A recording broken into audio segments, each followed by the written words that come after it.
Okay, so we discussed how we can draw layout lines.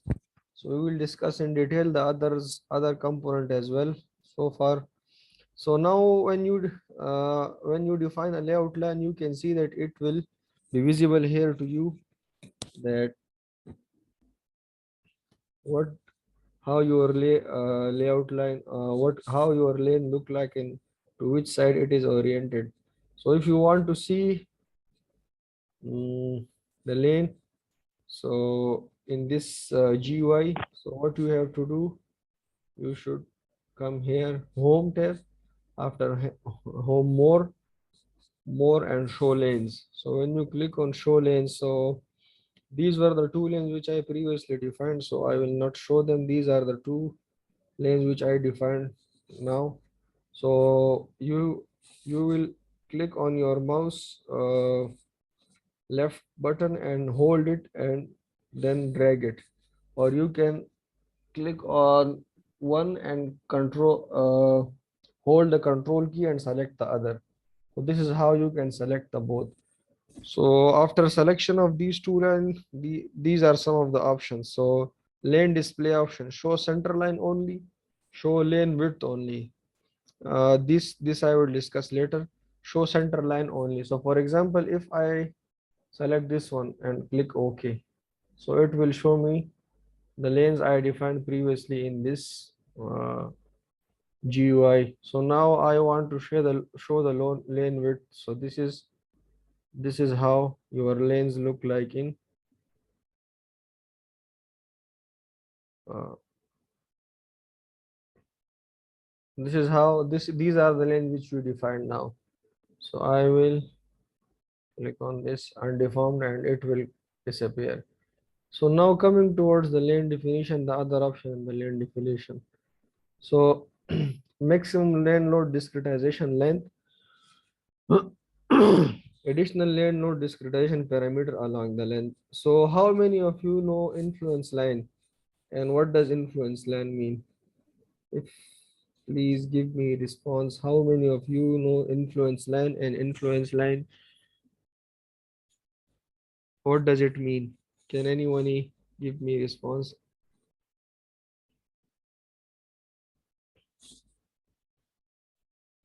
Yes.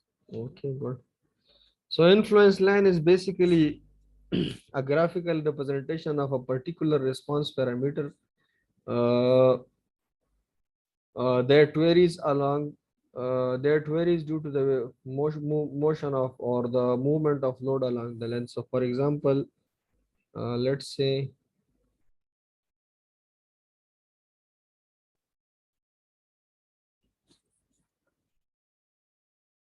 let's say I want to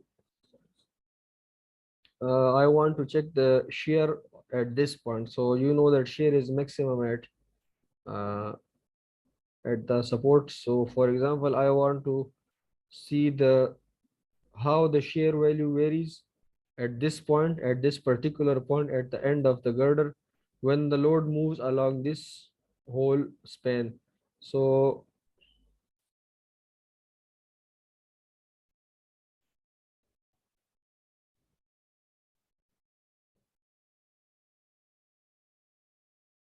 so how can you do that? That first of all, you will select this point and place load here, then here, then here, and then here. So let me show you how does the influence line for shear looks like and for bending moments look like for a simply supported beam.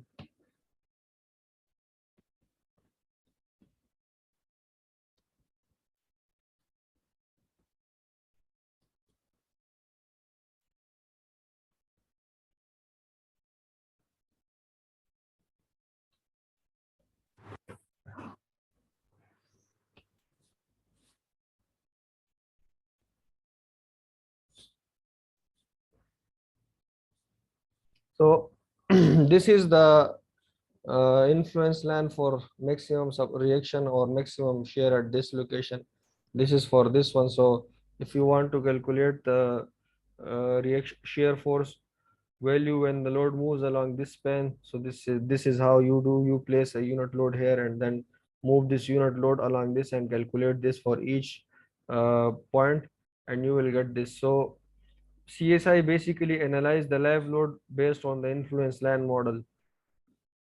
So another thing is that when we define the lane, so the lane is basically, so influence line I showed you in the figure was for a 1D or a 2D frame element, but in CSI we model 3D elements, so it is uh, a three-dimensional object and the influence. So in such case we use the concept of influence surface. So for frame objects or for 2D elements, we use the concept of influence line. So for example, for 2D beam, or we use the concept of influence line. But for three-dimensional surfaces, we use the concept of influence surface. So influence line is only drawn for the one direction, and influence surface is drawn whole uh, for the whole three-dimensional object. So these discretization points are basically the number of points along which the lane load is distributed. So if you know that the vehicular load consists of two components, one is the vehicular load and the other is lane load. So this is the standard uh, this is a standard load model for modeling bridges. So in standard load model, we have two components in ASTO. So in ASTO, we have two components. One is the design truck and other is the design lane load.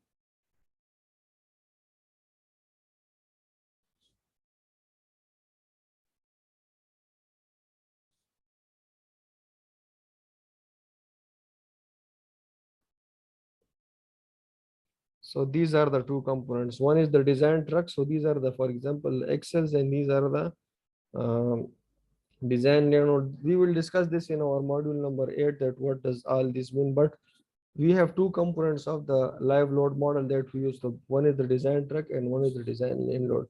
So for example, if we place a truck on this lane, so how will this load be distributed among the lane?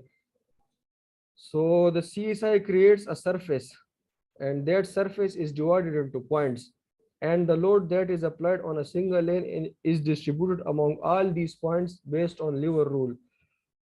We will not discuss in this lecture what is lever rule, and it is not the agenda of this lecture. But keep in mind that when you apply a load on the lane, so the CSI bridge distribute that load on the lane among these points. And how many number of these points should the CSI, how many number of points should be there on the lane? So these are decided by from here. So typically the default values are enough. For design purpose, these values that are predetermined by the CSI bridge are enough.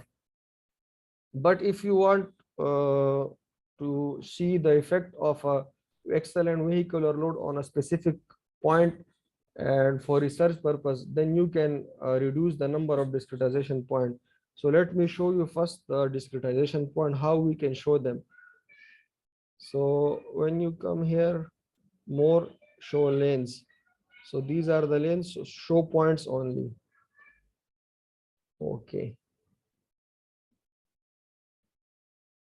So it will take some time. So as I don't have assigned these to the bridge object, so this it is not showing me any lanes. So let me define the bridge object. Clear and create a link model.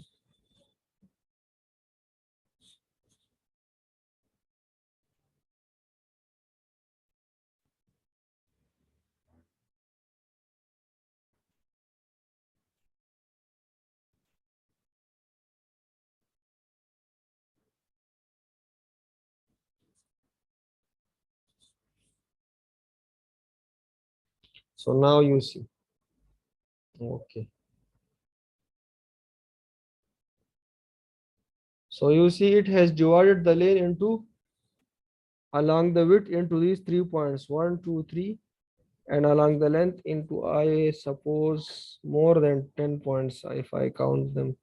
2, 3, 4, 5, 6, almost 20 points. So what will the CSI do that when you apply the lane load or vehicular load? So for example, if you apply the lane load on this lane, so the CSI will distribute the lane load into these lane load to these individual points and will calculate the response for you.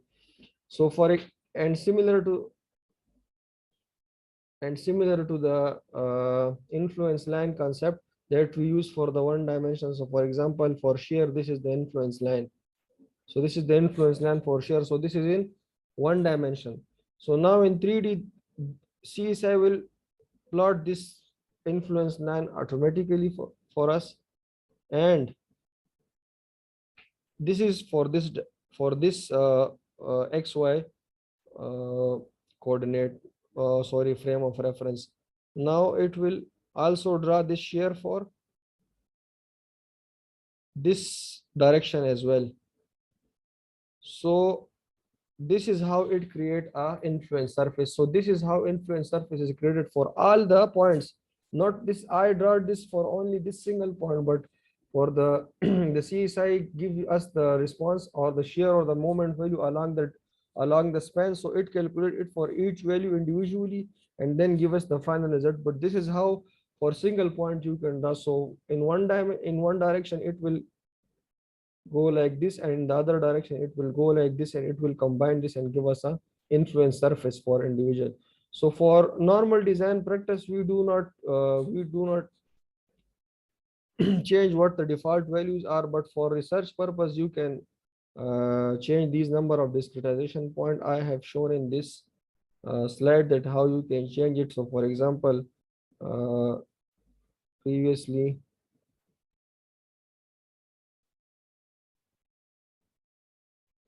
we have along the length maximum lane load discrimination. For example, gave it a length of 3 meters, so now I am giving it 1.5 and 1.5. So one thing more, that these points, the number of points are decided by the CSI bridge itself and the spacing. But what the CSI do, that it divide the space into equal number of equal distributed points. And this, what we specify by this, that the spacing between these 2 points should not be greater than this. This is what the purpose of this tab is. So for example, I have now changed it to 1.5 for lane number 3, and I will also change it for lane number 4. Lane number 4. Okay. And now we can, it will not update automatically. You have to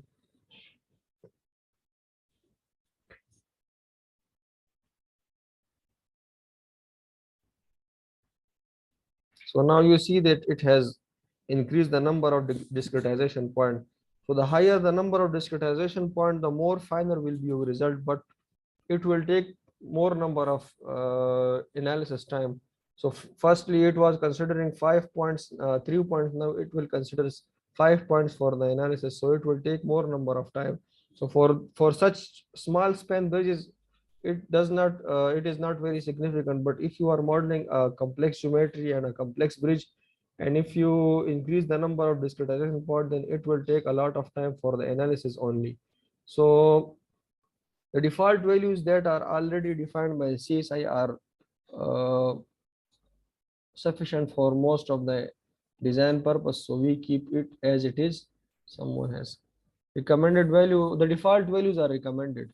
So if you want to study this thing in detail, if you want to study a superstructure in detail, or for research purpose, not for design purpose, we don't use anything for design purpose. 3.05. So these are okay. The recommended values are okay. One thing more, Adar Saab, you asked about recommended values. So let me add one thing more to this discussion. That is, we will discuss in our lecture number 7 the discretization points as well, the number of discretization points. So the minimum number of discretization point that should be along the single span, along the length of the span, should be at least 10.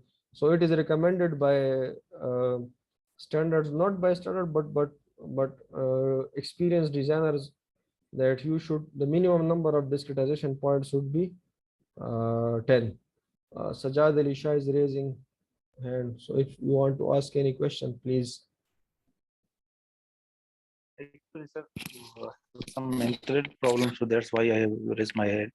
I don't have any question. Okay. Okay, no worries. So we I'm not going to detail into very extreme detail because it is not needed for normal design, and we haven't uh, uh, altered this value as uh, for our common design purpose, and we do not consider these change these values. These are the default values that we use. uh, Furthermore, along the length you can play with these around. So as I told you, the default values are okay. So if you want to study this thing in detail, I have mentioned it in this presentation slide. You can check it for yourself as well. One thing more, in this tab we have these two options: left edge interior or exterior. So what does this mean?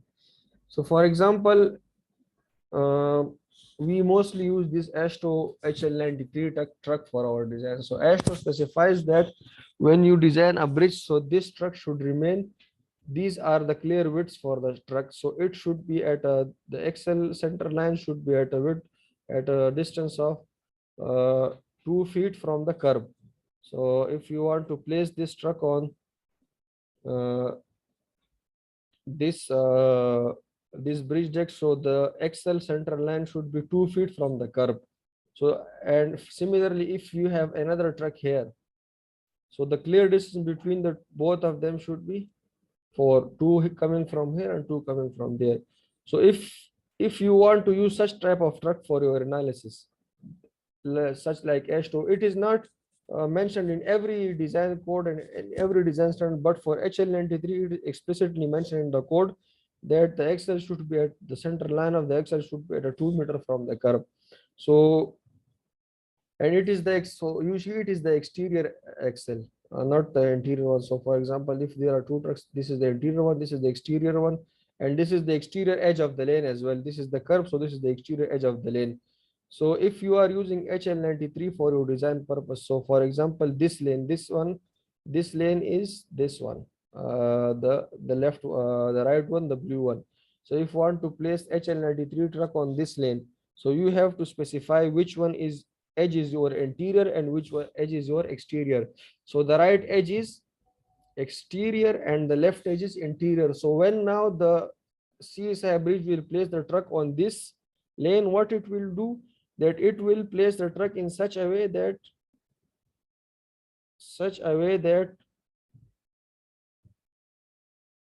uh, that the truck will not move 2 feet, will it will keep the truck 2 feet away from the exterior edge. Hope you guys got what I am saying. So if you select these, if you are using Astro default trucks for your analysis, you have to specify the exterior and the interior edge. So now for the lane number 2, or this lane, for lane number 4. So for lane number 4, this is the interior edge and this is the exterior edge. So you have to specify. So the right edge is exterior and the left edge is this is the right edge and this is the left edge. And how will you decide what is right and left? So this is how you will decide what is right and left. So you will orient it in this and start from left to right. So this is the standard direction for the CSi bridge to decide the right and the left. So if you view the bridge from the start from the left and go toward the right, so this is the standard view. And if you rotate it, so this will be your right and this will be your left. I have mentioned this in the lecture, you can study it as well. uh, did you got the function purpose of this tab? Please give me response. Did you got what I said so far about this tab? Please, anyone.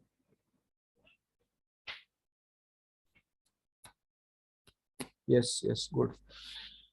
Only Dar Sahib is giving response in the class and no one else. So why, if you are not getting, then clear है sir, कोई मुश्किल नहीं है. ठीक है, बस फिर वो यस किया करे ताकि मुझे अंदाजा हो. So okay, so now if you want to move this lane, so for example, I defined this lane for this span, oh, and I want to move this lane, so you can move this lane as well. Change offset by a specified amount, move start of the space. So you can move this lane in two direction, one in horizontal direction and as a longitudinal direction as well. For example, change offset by specified amount. So previously the offset was minus 1.975. Let's say I move the offset by 1 meter, so it will change the offset. So you see it has changed the offset. Move lane, another option, move the specified uh, move start to specified offset. So for example, it is previously at 0, now I will move it to 10. So you can sorry, it also move start to specified. Okay, the start has been shifted to a specified offset. Change offset by okay. So the first one will change the offset by a specified amount, and the second one will move the start only to a specified offset. So this is, I will cancel all the changes. So this was all about lanes. Okay, this is how can you can define lanes. The next thing is floating lane. So it is a bit of notorious topic. So let's discuss it briefly. Floating lanes. What is floating lanes? So CSI has this option of floating lanes. So floating lane is basically a lane that floating lane is a type of lane whose transverse location will be varied automatically during analysis so as to act where it can have maximum influence. So for example, let's see this figure. This is a typical bridge which has a uh, where is the option?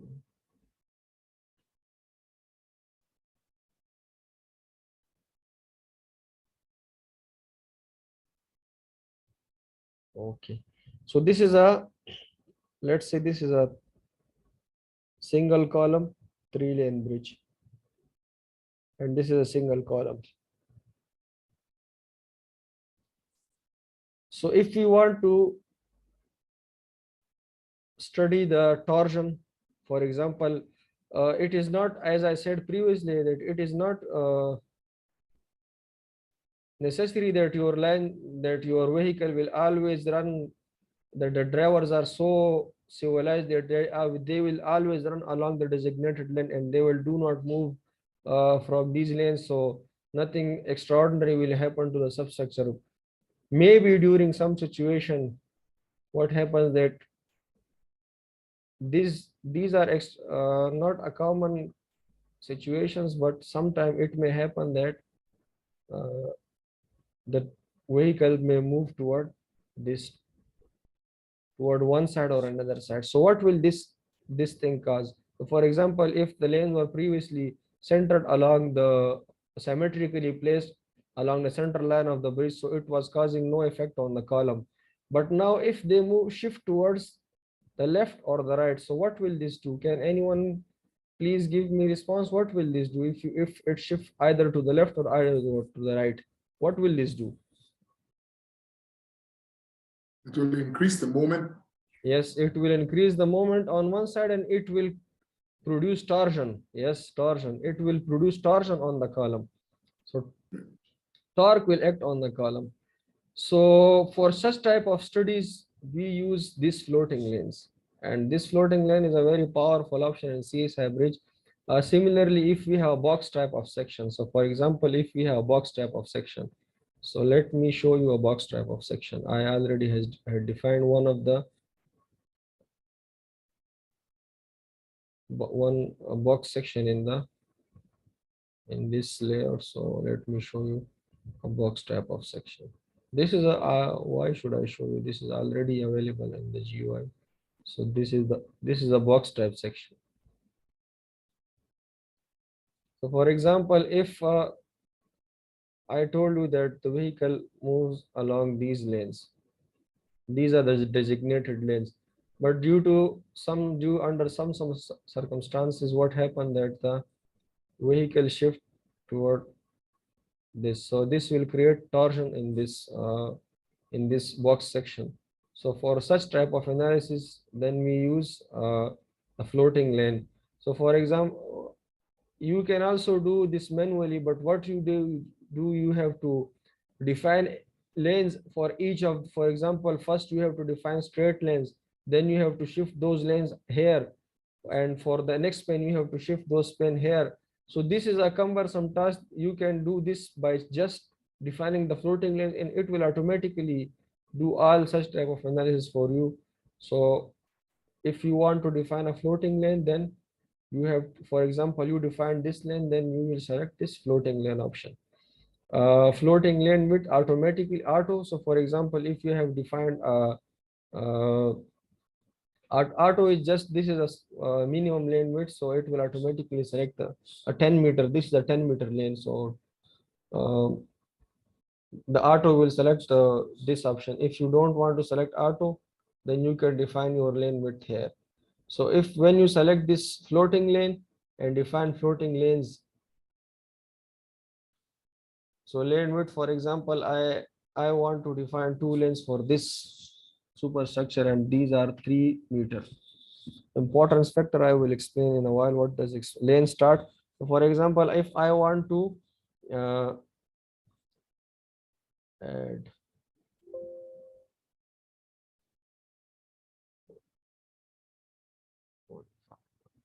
modify, I want to define another lane.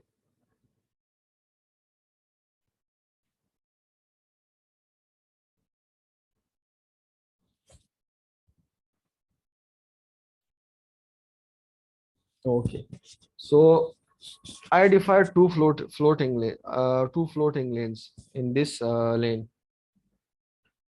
So the lane start, it will take the start of the station. Lane end, it will take the end of the station from there. And if I now change into user station, so I want that it check only if it move this floating lane only at some portion of the superstructure, then I can define that station as well. So for example, I want that it take starts from 10 and user station it ends at 20. So it will define the floating lane only for this station. Modify. So this is how you can play around with floating lane. We will discuss this floating lane in the moving load analysis, because at this time we just defined the floating lane, and all the other analysis are done during the moving load analysis. So we will discuss this in detail in the moving load analysis. So now I will discuss this importance factor. Lane width, I told you previously what is the lane width. You can decide what will be the width of the lane. So what is the importance factor? So I will discuss this. And what does the term importance factor mean? So this is what importance factor means. So for example, uh, in this bridge, so for example, in this bridge, I have defined two types of vehicle. This is a very special type of case, but it does not happen normally. So for example, let me close this. For example, I have defined two lanes, two floating lanes here. And one of the lane is occupied by the typical HL93 Astro truck. And in this lane, I have defined a special type of truck, or a special type of vehicle that is common to an area. For example, in Pakistan, if we are defining a 6XL or a 7XL truck, so we can define that truck and we will assign it to this lane. So if we want that the software should concentrate more on this truck and keep this truck keep this lane floating in such a way that this truck gives us more response for this web, for example, for the shear, for the moment, or for the torsion. So if we want to give this lane which contains a predefined track of 6xl, and we want the software to consider this lane uh, more, give this lane more importance in order to calculate the response quantities, then we will define the importance factor for that lane. So this is what the term importance factor means. So if so, for example, this is the response for a typical flexure at this bridge. So for if we assign this importance, let me zoom it so you can see it visible. So if we assign importance factor 1 to both the lane, it has both same type of vehicle assigned. So what it will do, that it will place the lane in such a way that both the lanes contribute same to this response. But if we want to assign, if this lane has a specific type of a particular type of truck, and you want that the response should be maximum for this lane, and the software should consider this truck more, give this truck more importance in calculating the response, then we will assign it as an importance factor, and this will shift the lanes accordingly. So this is what is the function of importance factor. Other thing is more grouping. So what is grouping? Sorry. Okay, grouping. So if you define 4 floating lanes, so the CSI will perform permutation, and it will automatically arrange the lanes in such a way that it gives you the maximum response for example, if you want to consider the shear or the bending moment demand this one, so it will automatically arrange the lane in such a way that the shear or the flexure is maximum for this. So these are the different types of grouping that the CSI perform for you automatically based on the number of lanes. So the number of grouping depend upon the number of lanes. So the number of lanes you define, same will be the number of grouping. So this ends the lecture lanes, and if someone has lanes and the layout line, this was our lecture number 3, and if someone have any question they can ask. I will stop the recording.